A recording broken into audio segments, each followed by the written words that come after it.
안녕하세요. 저는 경기도 남양주에 살고 있는 40대 초반의 여성입니다.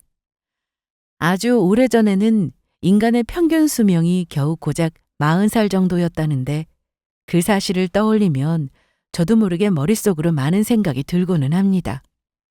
예전 같았으면 인생을 마무리해야 할 나이에 과연 지금까지 내가 이룬 것들은 도대체 무엇인지를 하고요.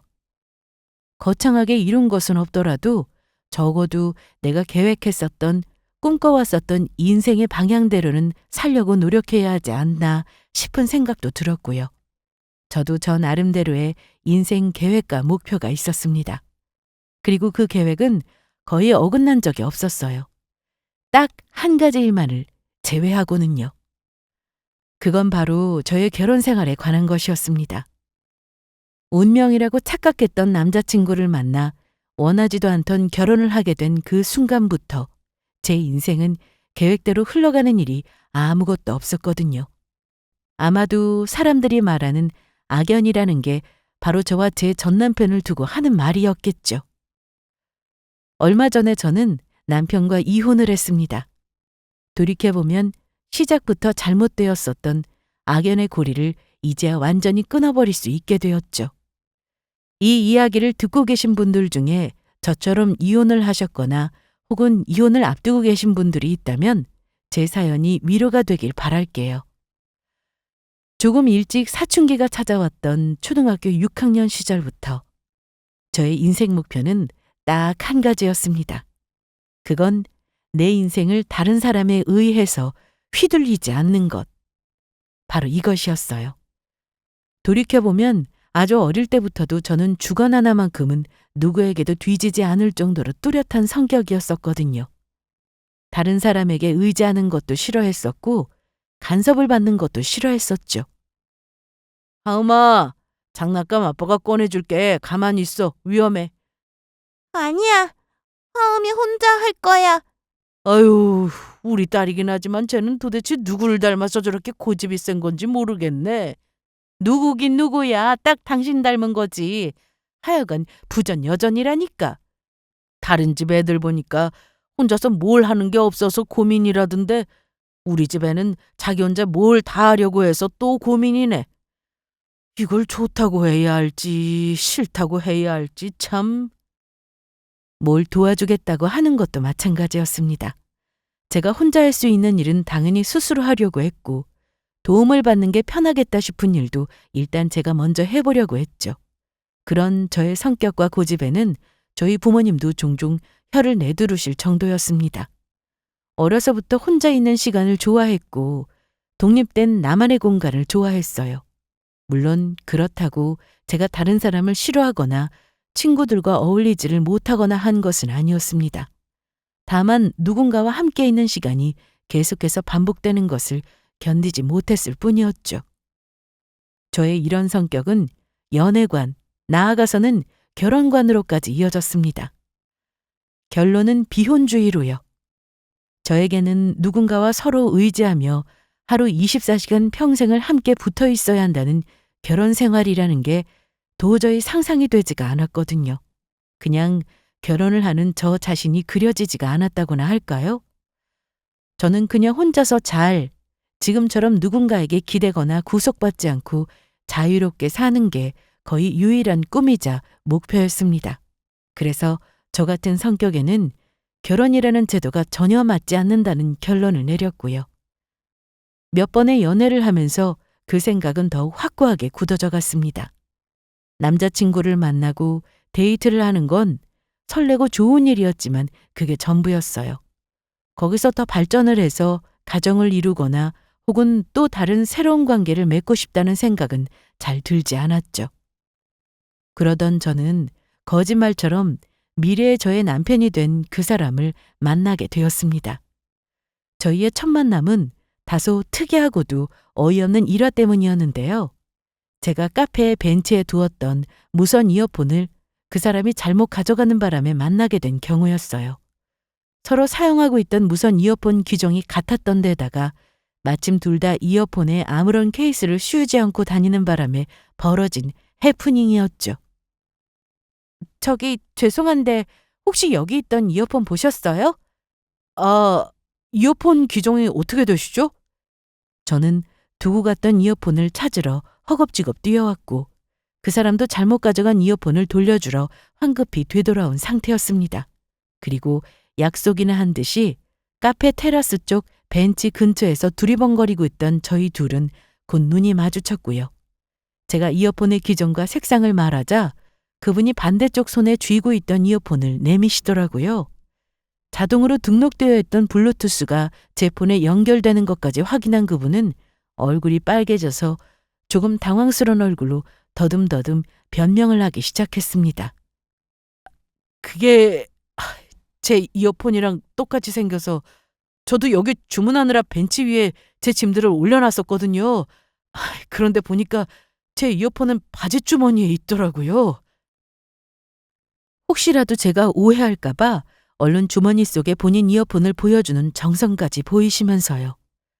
그 모습이 어쩐지 순진해 보이기도 하고 너무 당황을 하니까 저는 문득 조금 놀려주고 싶다는 생각이 들었습니다. 물론 그분이 약간 제 스타일로 생긴 호감형이라서 그랬던 것도 컸고요. 저는 약간 놀라는 척을 하면서 시무룩하게 말했습니다. 그러셨구나. 저는 그런 줄도 모르고 아무리 찾아도 없길래 아까 울면서 달려왔거든요. 죄송해요. 저는 진짜 그러려고 한 게 아니라 여기서 잠깐만 기다려주세요. 그러자 깜짝 놀란 그 남자분이 저에게 잠시 기다리라는 말을 하고는 다시 카페 안으로 뛰어들어가셨습니다. 저는 어리둥절한 얼굴로 이어폰을 받아들고 몇 분쯤 더 기다리고 있었고요. 잠시 후 그분이 카페에서 파는 수제 쿠키 세트를 사오셨더라고요. 커피는 이미 드신 것 같아서 이거라도 좀 드세요. 이런 거 안 주셔도 괜찮아요. 장난이었는데. 아니에요, 괜찮아요. 여기가 이 수제 쿠키 유명하다더라고요. 저도 아까 먹어봤는데 되게 괜찮았어요. 죄송해서 드리는 거니까 그냥 드세요. 장난으로 했던 말에 돌아온 보답치고는 너무 과한 선물이었습니다. 그리고 나중에 알게 된 거지만 사실 남자친구도 그때 이미 저에게 약간의 호감이 있었다고 하더라고요. 자기가 아무한테나 그런 선물 하는 사람이 아니라나 뭐라나 하면서요. 어쨌든 저희는 그날의 그 사건을 계기로 서로 알고 지내며 연락을 주고받는 사이가 되었습니다. 쿠키를 받고 제가 보답의 의미로 가는 길에 떡볶이를 샀었고 그러다 밥집을 찾게 되고 그게 또 다른 연락에 구실이 되었거든요. 솔직히 말해서 둘 다 서로에게 호감이 있었으니 가능한 일이었죠. 호감은 금방 썸으로 이어졌고 얼마 지나지 않아서 또다시 그 사람의 고백으로 이어졌습니다. 그때 제 나이가 32이었고 남자친구는 35이었습니다. 저에게는 2년 만에 새로 시작한 연애였어요. 많은 나이라고 생각하지는 않았지만 결혼을 하고 싶은 사람에게는 적은 나이라고도 생각하지 않았습니다. 그래서 저는 연애를 시작하기 전 남자친구에게 분명하게 제 의사를 밝혔어요. 저는 결혼 생각이 딱히 없는 비혼주의라고요. 왜 그런 생각을 하게 된 거야? 그냥 어릴 때부터 그랬어. 난 혼자만의 내 시간, 내 공간이 필요한 사람이라서 누군가랑 같이 사는 게 조금 버거울 것 같아. 우리가 적은 나이는 아니니까 혹시라도 오빠는 결혼 생각이 있는 거면 애초에 시작을 하지 않는 게 좋을 것 같아서 미리 이야기해두는 거야. 나도 지금 당장 누군가랑 결혼을 하고 싶은 건 아니야. 그 정도로 결혼이 급한 것도 아니고 우리가 결혼을 하게 될지 아닐지도 모르는 거니까 성급하게 단정 지을 필요는 없을 것 같아. 사실 저는 속으로 거절당할 각오를 하고 꺼낸 말이었습니다. 제가 비혼주의라는 사실을 밝혔을 때 그동안 했었던 몇 번의 소개팅에서 거절을 당한 적이 2번쯤 있었거든요. 심지어 그때는 그게 서로 20대였던 시절의 일이었는데 30대가 된 지금에는 더 말할 것도 없었죠. 그런데 남자친구의 반응은 저의 예상 밖이었습니다. 본인도 당분간은 결혼할 생각이 없다며 아무렇지도 않아 하더라고요. 다행이다 싶으면서도 저는 그 당분간이라는 전제가 조금 마음에 거슬린다 싶기도 했습니다. 그 당분간이 언제까지일지도 알 수가 없었고 결국에는 우리 관계에 끝이 있다는 소리였으니까요. 하지만 그 사람의 말대로 꼭 결혼 문제 때문이 아니라도 우리가 헤어지지 않을 것이라는 확언을 할 수는 없었습니다. 저의 숱한 지난 연애들을 생각해 봤을 때요. 그래서 저도 그냥 알 수 없는 미래의 일들은 지나치게 신경 쓰지 않고 그저 지금 이 순간에 충실하기로 결심했습니다. 그 사람과의 연애에 대한 느낌을 한마디로 표현을 하자면 그건 너무 쉽다였습니다. 말 그대로 쉬웠어요. 모든 것이 다 수월했거든요. 그동안 과거에 해왔던 저의 연애들이 왜 그렇게 어려웠었나 싶기까지 할 만큼요. 그건 아마도 남자친구가 저에게 하나부터 열까지 다 맞춰주었기 때문이었을 겁니다. 조금 과장을 보태보자면 남자친구는 거의 주관이 없다시피 할 정도로 제가 좋다는 걸 다 맞춰주더라고요. 그렇다고 해서 제가 제 마음대로 굴거나 그 사람에게 제 주장을 강요하는 건 절대로 아니었습니다. 평소에는 저도 제 주관이나 고집이 확실한 편이었지만 그런 만큼 상대에게도 제 의견을 강요하는 걸 싫어했거든요.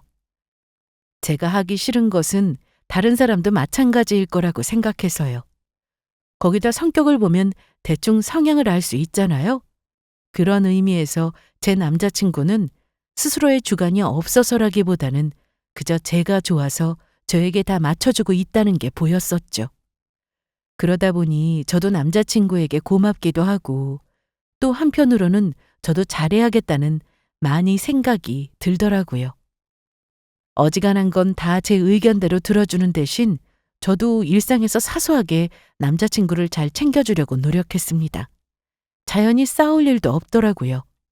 그렇게 3년을 더 만났는데도 특별히 기억에 남았다 싶을 만큼의 갈등이 떠오르지 않을 정도로요. 저는 책에서나 보던 이상적인 연인 관계라는 게 바로 이런 걸 두고 하는 말이 아닐까 싶은 생각이 들었습니다. 그랬던 저희가 맞이하게 된 거의 첫 번째 갈등이 바로 결혼 문제였습니다. 정확하게 우리가 사귄 지 3주년을 지나던 그 순간 남자친구가 저에게 프로포즈를 했거든요. 당황스러웠지만 솔직히 예상하지 못했던 것은 아니었습니다. 최근 들어서 남자친구가 부쩍 저를 만날 때마다 본인 주변에 결혼한 친구들 이야기를 한다거나 유모차를 밀고 지나가는 부부들을 보며 좋아 보인다는 말을 하고는 했거든요.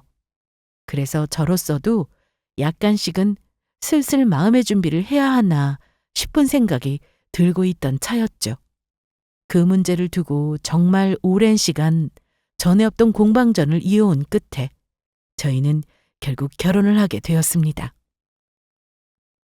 이 한마디로 정리를 하자니 별것도 아닌 것 같아 보이지만 당시에는 정말 치열한 과정을 겪었죠.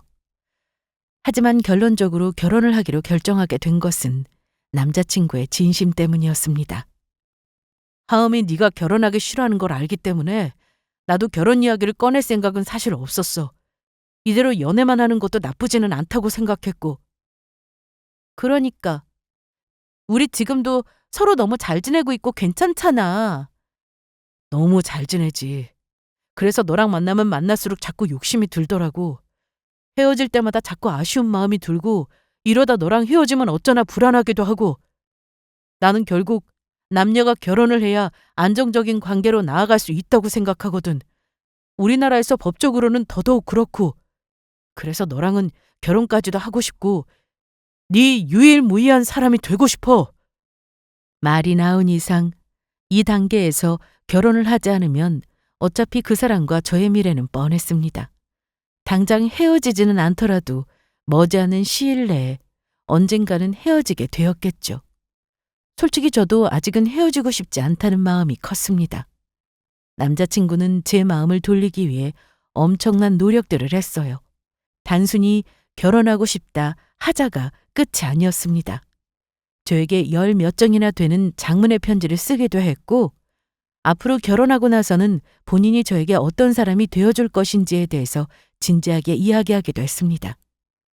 결혼하기 전후에 달라지는 관계와 그 속에서 맞이하게 될 변화나 갈등에 대해서도 여러 가지 가정을 들어가며 저와 논의하기도 했고요.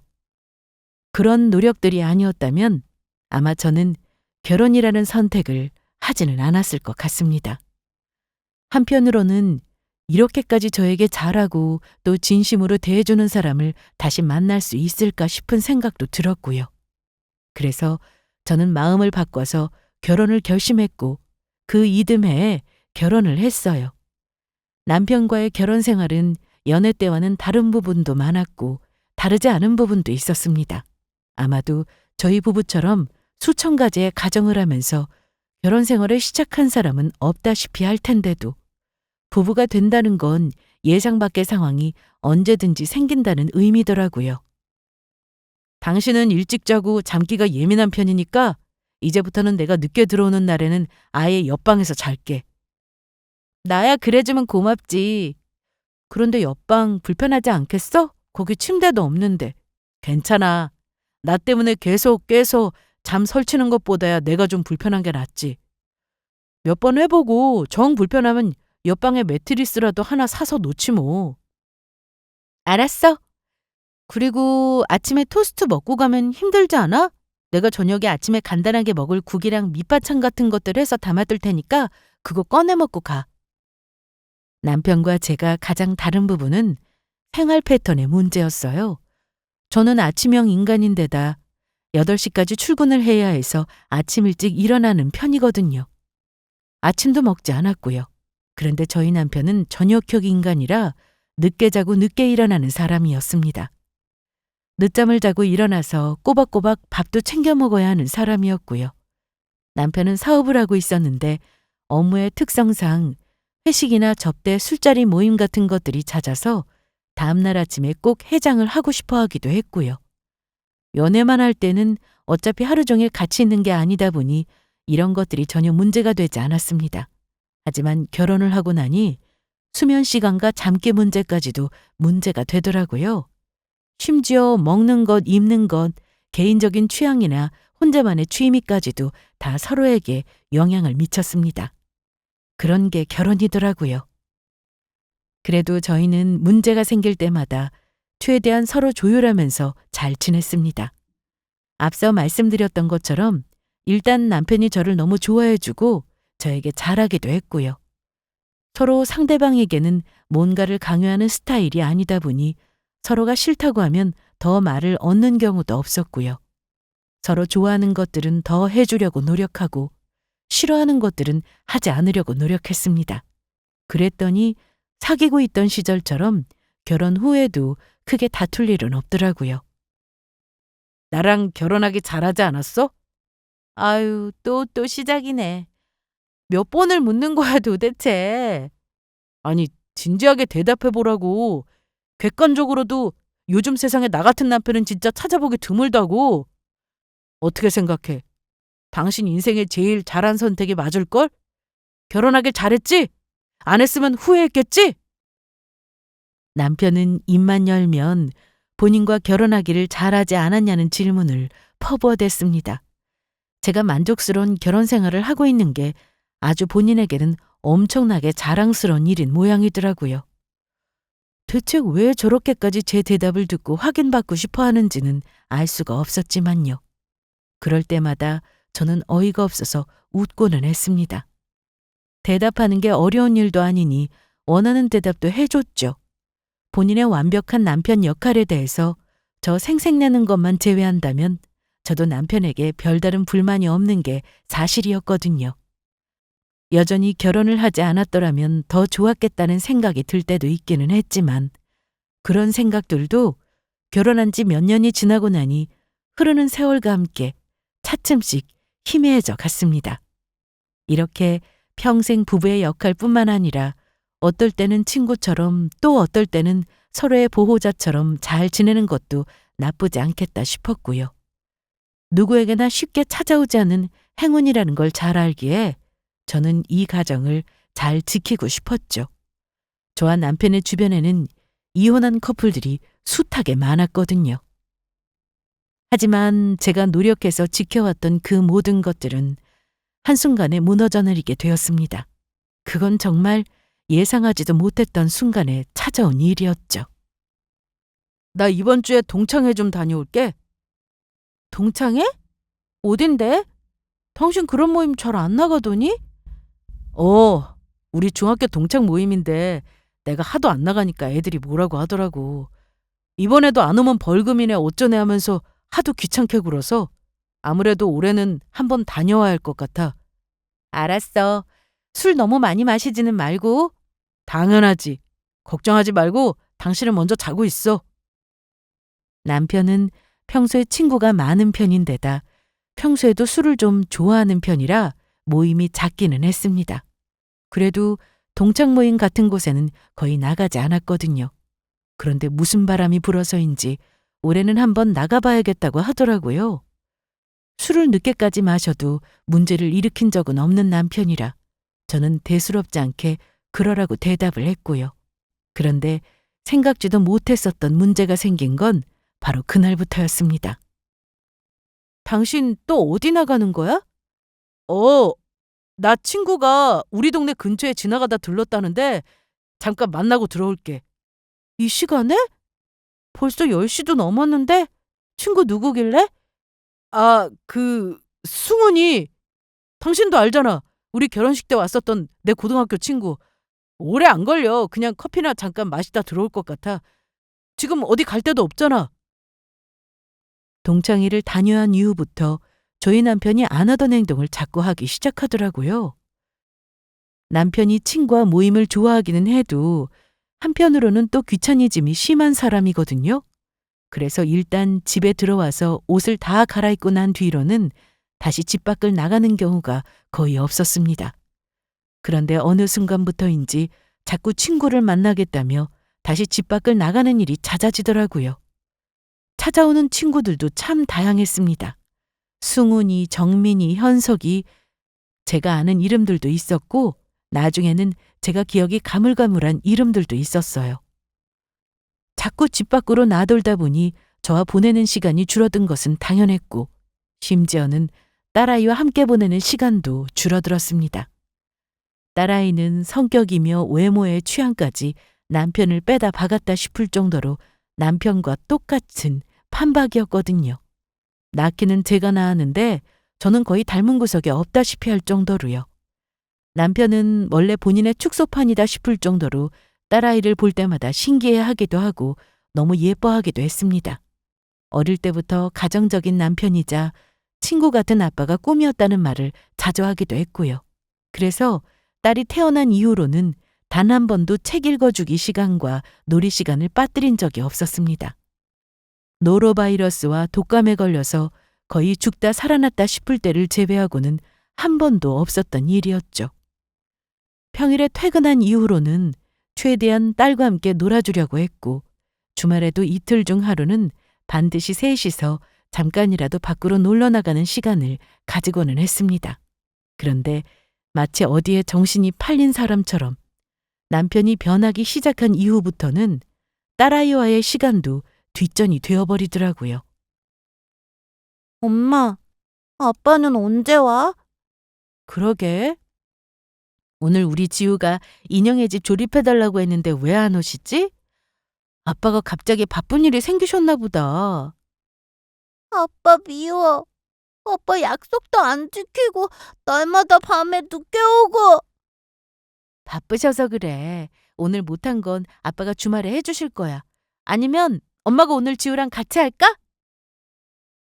매일 딸아이가 아빠를 찾는 건 거의 당연한 일이 되어버렸습니다. 생전 그런 적이 없던 사람이 나중에는 지우와의 약속까지도 새까맣게 잊어버리더라고요. 주말에 가기로 했던 동물원도 놀이공원도 바닷가도 남편에게는 모두 뒷전이었습니다. 약속을 어기고서는 늘 변명이 있었죠. 회사 일이 바빴다. 갑작스런 접대가 생겼다. 1박 2일로 지방에 출장을 가야 한다 등등이요. 이번에는 무슨 일이 있어도 지키겠다고 손가락 걸고 약속한 일도 믿지 못하게 된 건 자연스러운 일이었어요. 나중에는 저도 딸아이도 모두 남편에 대해 기대조차 사라지게 되더라고요. 남편은 점점 불안해 보였습니다. 정신이 없는 사람처럼 약속을 잊어버리고 변경해대는 건 예사였어요. 저에게 했던 말을 또 하기도 하고 하지 않은 말을 했었다며 우기기도 했어요. 예전보다 술도 자주 마셨고 집에서는 점점 말수가 줄어들었습니다. 가끔은 지우를 친정이나 시댁에 맡겨두고 저와 데이트를 하기도 했었거든요. 서로 일과 육아에 지친 피로를 그런 시간들로 힐링하며 재충전을 하기도 했고요. 그런데 이제는 저와 둘이 보내는 시간이 거의 없어진 건 물론이었고 한 공간에서 단둘이 있을 때도 할 말이 없었습니다. 제가 묻는 말에는 그저 대답만 할 뿐이었고 먼저 저에게 말을 거는 일도 거의 없었어요. 저에게는 궁금한 게 아무것도 없는 사람처럼요. 이미 남편은 너무나도 많이 변해 있었습니다.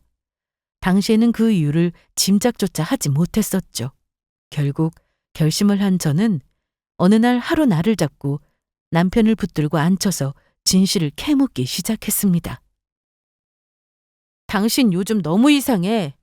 자꾸 안 하던 행동들만 계속하고 수상한 게 한둘이 아니야. 무슨 말도 안 되는 소리를 해. 수상하긴 뭐가 수상해. 당신이 지금 당신 행동들을 한번 돌아봐. 바뀐 게 없는지. 매일 늦게 들어오고 약속 있다고 또 나가잖아. 그거야 회사에 일이 있으니까 그렇지. 회사 일은 당신이 이해를 해줘야 하는 거 아니야? 그래, 좋아. 회사에서는 회사 일이라고 쳐. 근데 집에서도 어디 정신이 팔린 사람처럼 행동하잖아. 지우랑 놀아줄 생각도 없고. 당신 도대체 왜 그래? 무슨 일인지 속 시원하게 털어놔야 나도 같이 고민을 하든 이해를 하든 해줄 거 아니야. 아니, 당신이야말로 대체 나한테 왜 그래? 그런 거 없다니까 진짜. 처음에는 남편은 아무 일도 없다며 발뺌을 하더라고요. 오히려 아무 일도 없는데 의심하는 제가 이상하다고까지 하면서요. 하지만 오늘은 무슨 일이 있어도 결판을 내야겠다 싶었어요. 그래서 끝장을 볼 생각으로 계속해서 남편을 추궁했습니다. 저도 이미 참을 만큼 참았고 더 이상 이렇게 지낸다는 건 견딜 수가 없었거든요. 저도 이제는 한계치에 도달한 셈이었어요. 결국 몇 시간이나 더 입씨름을 한 끝에 남편은 모든 사실을 털어놓았습니다. 나 전에 중학교 동창회 갔었잖아. 그런데 거기서 내 첫사랑을 만났어. 사실 예전에 그 애랑 사귀다가 헤어졌었거든. 그런데 이번에 한국에 들어왔다고 해서 동창회에 나갔다가 다시 만나게 됐어. 뭐라고? 첫사랑이라고? 지금 그 여자 때문에 이런다는 거야? 들으면 들을수록 기가 막힌 이야기였습니다. 남편에게는 남편이 너무나도 좋아했던 첫사랑이 있었어요. 같은 중학교를 다녔던 같은 반 동창이었죠. 중학교 때는 혼자서 짝사랑을 했다고 합니다. 그러다가 20살이 되자마자 남편이 그 여자애에게 고백을 해서 사귀기 시작했고요. 연애는 20대 초반에 몇 년을 이어졌다고 합니다. 하지만 남편이 군대를 다녀온 이후로 여자도 해외로 유학을 가겠다고 해서 어쩔 수 없이 헤어지게 되었다고 하더라고요. 남편은 계속해서 기다릴 수 있다고까지 말했지만 그 여자가 그건 너무 미안하다며 원하지를 않았다고 했고요. 더 어이없는 부분은 그 다음 대목이었습니다. 사실은 당신을 만났을 때도 너무 놀랐던 게 그 애랑 너무 많이 닮았더라고. 얼굴이며 말투까지도 완전히 똑같았어. 말하자면 제가 그 여자의 대용품이었다는 뜻이었습니다. 어이가 없다 못해 저는 정신이 나갈 지경이었습니다. 누군들 그렇지 않겠어요? 정말 사랑해서 결혼한 줄 알았던 사람이었습니다. 심지어 저에게 간이며 쓸개까지 다 빼줄 것처럼 행동했던 사람이었어요. 우리 사이에는 너무나도 사랑에 맞지 않았던 딸아이까지 있었고요. 그런데 이제 와서 사실은 그 모든 행동과 말들이 다 거짓말이었고 그저 제가 다른 사람을 너무 닮아 있어서 사랑했다는 그 말은 차마 맨정신으로 듣기가 힘든 말이었습니다. 이혼하자. 당신한테는 미안해. 너무 미안한데 근데 내 마음이 나도 내 마음대로 안 돼. 결혼하기 싫다던 나를 들들 볶아서 결혼할 때는 언제고 이제 와서 이혼을 하자고? 너 진짜 제정신이야? 너 지금 네가 무슨 말을 하고 있는지 알고나 있는 거야? 너 이러고도 후회 안 하겠어? 알아. 나도 내가 미친놈인 거. 당신이랑 이혼하면 후회할 거라는 것도 알아. 근데 이혼 안 하면 더 크게 후회할 것 같아. 아니, 평생 후회할 것 같아. 나 그 여자 진짜 사랑해. 이번에도 놓치고 싶지 않아. 제발 이혼해주라. 어? 와, 진짜 미쳤네, 미쳤어. 너 지금 제정신 아니야! 남편 놈은 급기야는 이혼을 입에 담았습니다. 그리고 눈물 콧물을 다 쏟으며 저에게 매달려서 애원하기 시작했어요. 저랑 이혼하고 싶다고요. 그냥 이혼하자는 거 아니야. 돈 줄게. 내가 가진 돈 다 줄 테니까 제발 이혼해주라. 기가 차네 진짜. 사업장만 빼고 당신이 다 가져가. 이 아파트도 당신 줄게. 예금이랑 내 차도 필요하면 가져가도 돼. 나는 아무것도 필요 없어. 진짜야. 남편 놈은 그러면서 저에게 운명 타령을 하더라고요. 그 여자가 당신의 처음이자 마지막 운명인 것 같다고요. 아주 세기의 사랑이 납셨다 싶은 생각이 들었습니다. 저 인간이 그런 헛소리를 해댈수록 저는 점점 더 머리와 가슴이 차갑게 굳어갔습니다. 너무 기가 막힌 일을 겪으니까 눈물도 나지가 않더라고요. 남편 놈은 저를 붙들고 울부짖고 이소란의 잠에서 깬 딸아이가 안방에서 건너와 같이 울기 시작했습니다. 그리고 저는 딱 죽고 싶다는 생각만 들더라고요. 내가 왜 이런 일을 겪어야 하는 건지, 도대체 어디서부터 어떻게 잘못된 것인지 하는 생각이 들면서요. 더 기가 막힌 건 그동안 남편 놈이 해왔던 발언 때문이었습니다. 저와 함께 즐겨봤었던 드라마 속에 무수히 많은 불륜 장면을 볼 때마다 남편은 언제나 자기 일처럼 화를 내고는 했었거든요. 본인은 도저히 이해가 가지를 않는다면서요. 심지어 남편이 사업을 시작하기 전에 짧게 다녔던 직장에서 바람남 상사 이야기를 할 때는 더 했습니다. 저럴 거면 도대체 왜 결혼을 한 건지 모르겠다고요. 본인 인생은 그렇다 치고 와이프와 자식들 인생까지 망쳐가면서 저러고 싶을까? 저렇게까지 양심이 없는 인간은 물에 빠져 죽어야 하는 게 맞는 것 같다 등등. 이게 전부 다 저 인간이 저에게 했던 소리였습니다. 토시 하나 빠뜨리지 않고서요. 그날 이후로 저는 당분간 아이를 친정에 맡겼습니다. 엄마가 무슨 일이냐고 걱정을 하셨지만 도저히 사정을 설명할 엄두가 나지를 않더라고요. 이런 말을 도대체 어떻게 할 수가 있겠어요? 남편이 첫사랑이랑 바람이 나서 첫사랑이랑 닮아서 결혼한 저와는 이혼을 하고 싶어 한다고요. 제가 제 입으로 설명을 하기에도 너무 비현실적인 이야기였습니다. 며칠 동안 저는 정처 없이 밖을 떠돌았어요. 발길 닿는 대로 목적지 없이 걷기도 하고 아무 생각 없이 한 곳에 멍하니 앉아있기도 하고요. 입에도 안 대던 술을 마시기도 했고 슬픈 영화를 보면서 소리 지르며 펑펑 울기도 했습니다. 가슴이 터질 것만 같더라고요. 처음에는 이 상황이 도저히 납득이 되지를 않았고 나중에는 화가 났습니다. 남편이 너무 미웠고 남편을 패버리고 싶기도 했고 심지어 같이 죽고 싶다는 생각까지도 들더라고요. 하지만 결국에는 다 받아들이게 되었습니다. 저에게 벌어진 이 모든 일들이 다 현실이라는 사실을요. 그리고 우리의 결혼 생활은 안타깝게도 이제 끝이 나버렸다는 사실도요.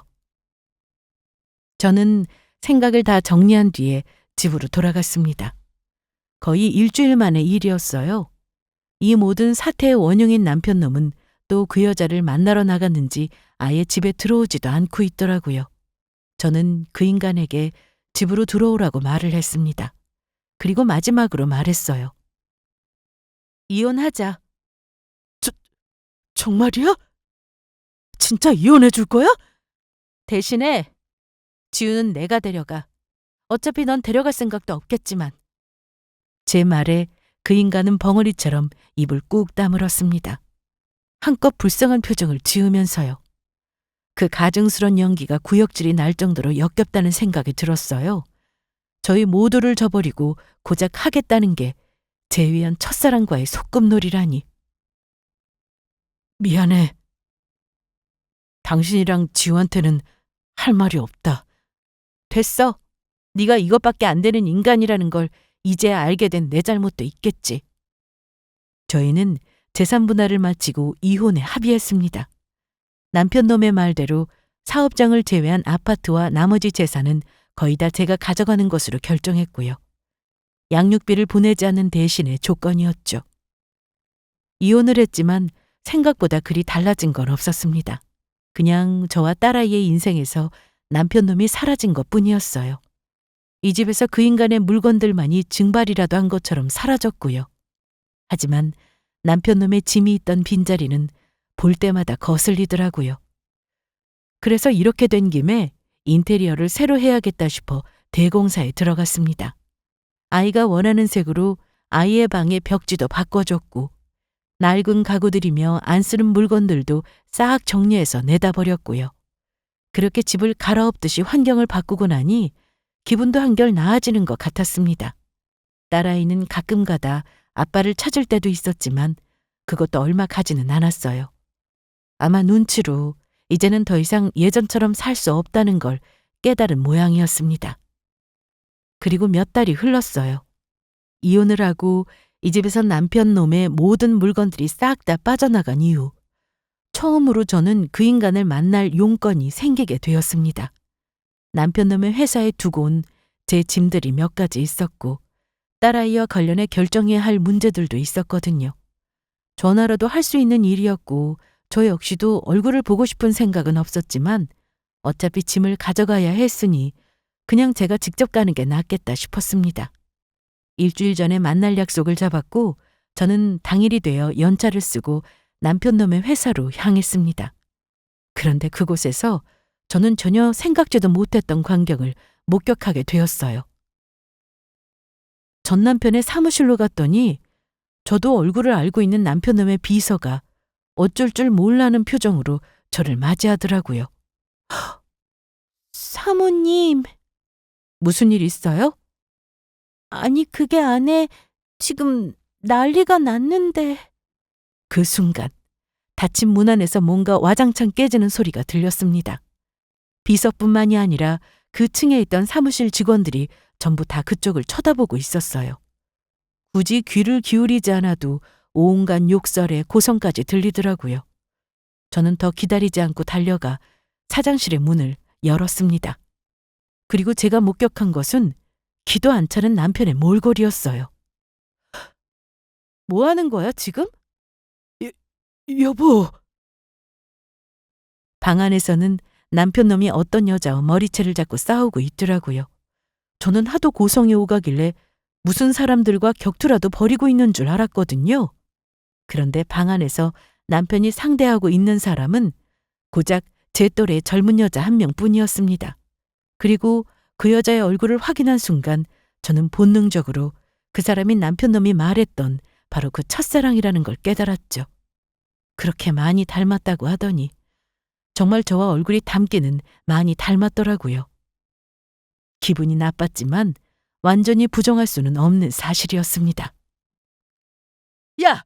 야, 너 어디를 도망가? 야, 당장 이리 안 와! 못 들어가고 있어! 저 여자 좀 잡아! 그리고 제가 들어간 그 순간을 놓치지 않고 그 여자는 남편 놈을 밀치고 사무실을 빠져나갔습니다. 생각지도 못했던 반격에 휘청거리던 남편 놈은 도망가는 여자를 잡기 위해 뒤를 따라 달려나갔습니다.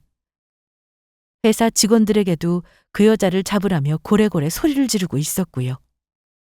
여자를 놓친 남편 놈이 돌아온 뒤에야 저는 모든 사정을 들을 수 있었습니다. 사실 그 전에 그 인간의 비서를 통해서 대충 이야기를 전해 들었고요. 비서뿐만이 아니라 이미 회사 대부분의 사람들이 둘의 속사정에 대해서 알고 있을 정도로 비밀도 아니었습니다. 알고 보니 그 첫사랑이라는 여자에게는 다른 남자가 있었다고 하더라고요. 동창회에 나오기 전부터 이미 만나고 있던 사이였다고 했고요. 그리고 그 남자는 남편놈의 회사와 경쟁 관계인 업체의 젊은 사장이었습니다. 그 여우 같은 게 일부러 나한테 접근한 거였어. 나도 완전히 속은 거라고. 그 여자는 우연히 나갔던 동창회에서 남편놈이 같은 일을 한다는 사실을 알게 되었습니다. 사실은 그 전부터 이미 알고 있었겠죠. 남편놈의 정보야 친구들 몇 명만 거쳐도 알 수 있었으니까요. 그리고 사귀는 척 접근을 한 것이었어요. 세계의 사랑이라더니. 남편놈과 만나면서 내부 정보를 모두 빼돌리고 있었던 겁니다. 그래서 너는 멍청하게 그 여자한테 회사 정보를 다 알려줬고, 너 어디 좀 모자라니? 나도 몰랐다고.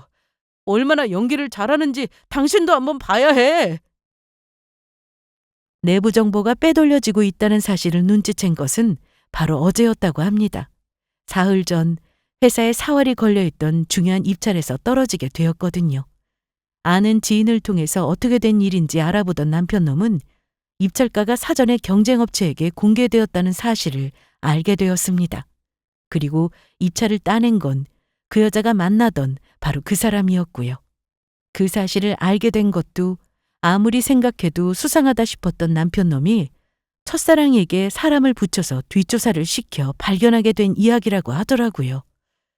이게 무슨 막장 스토리인지 참 자업자득이다 싶었습니다.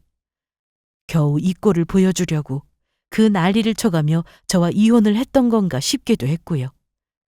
아직도 그때 제 옷자락을 붙들고 엎드려 빌면서 헤어져 달라고 빌던 게 엊그제 같은데 어이가 없어서 웃음이 다 나왔습니다. 일평생 다시는 못 올 운명적인 사랑에 어쩌고 하더니 운명은 개뿔이었죠.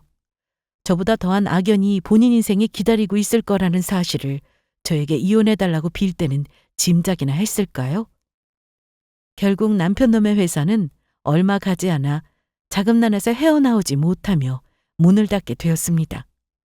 직후에 그 인간은 어딘가로 도망을 갔다고 들었는데 그게 중국인지 어디인지는 확실하지 않았고요. 다만 도망가기 직전에 저에게 전화를 걸고는 몇 마디 알아듣지도 못할 말들을 중얼거리다가 다시 끊었던 일만 있었죠. 그 뒤로 벌써 또 몇 달이 흘렀습니다. 전 남편놈은 살았는지 죽었는지조차 이제는 전혀 소식이 들려오지 않았고요. 요즘은 소식 없지? 무슨 소식이요? 아, 그 인간이요? 이제는 없지. 저는 그 인간 어디서 뭘 하는지도 몰라요. 그 망할 놈이랑 헤어지기 잘했다. 옆에 있었으면 무슨 애를 얼마나 먹였으려고. 처음에는 그저 한숨만 내쉬시던 친정 부모님도 이제는 이혼하기를 잘했다는 말씀을 가끔 하시고는 합니다. 웃긴 건 저더러는 다 없는 일처럼 생각하고 잊고 살라고 하셨거든요. 그런데 당신들은 가끔 생각날 때가 있으신지 그럴 때마다 저보다도 더 흥분한 얼굴로 그 인간 욕을 하시고는 하더라고요. 주어 없는 욕을 실컷 하시고는 혹시나 낮잠을 자고 있는 딸아이가 들었을까봐 슬며시 눈치를 보기도 하고요. 요즘 들어 제가 부쩍 하고 있는 생각이 있습니다. 40을 넘어서 제 인생을 돌아보니 참 파란만장했구나 싶은 생각이었죠. 가끔은 그때 결혼하지 않았더라면 어땠을까 싶은 상상을 해보기도 합니다. 결혼을 하지 않았더라면 이혼을 하는 일도 없었을 테고 이 더러운 꼴들을 겪지 않았어도 되었을 텐데 말이에요. 엄마, 아이스크림 먹고 싶어. 그래? 엄마도 아이스크림 먹고 싶은데 그럼 우리 저 앞 골목 편의점까지 누가 더 빨리 뛰어가기 내기해볼까? 근데 엄마, 저번처럼 또 반뜩 쓰면 안 돼? 어머? 엄마가 언제 그랬어? 전에 하나, 둘 해놓고 바로 뛰었잖아. 진짜 치사해. 참나. 대신에 엄마가 네 가방까지 들고 뛰어줬잖아. 아이고 알았어. 이번에는 새까지 세고 뛴다. 엄마 반칙 못하게 우리 지우가 숫자 세. 그래도 제 곁에서 까르르 웃고 있는 딸아이를 보면 결혼해서 좋은 점도 있기는 했구나 싶습니다. 그 모든 일이 지나고도 아직까지 밝게 웃어주는 아이에게 너무 고맙기도 했고요. 저에게는 이제 새로운 목표가 생겼습니다. 전 남편의 몫까지 제가 더 힘내서 딸아이와 이 행복을 지켜내는 것이죠. 앞으로도 부디 지금처럼만 웃을 일이 있기를 빌면서 다들 여기까지 제 이야기를 들어주셔서 감사합니다.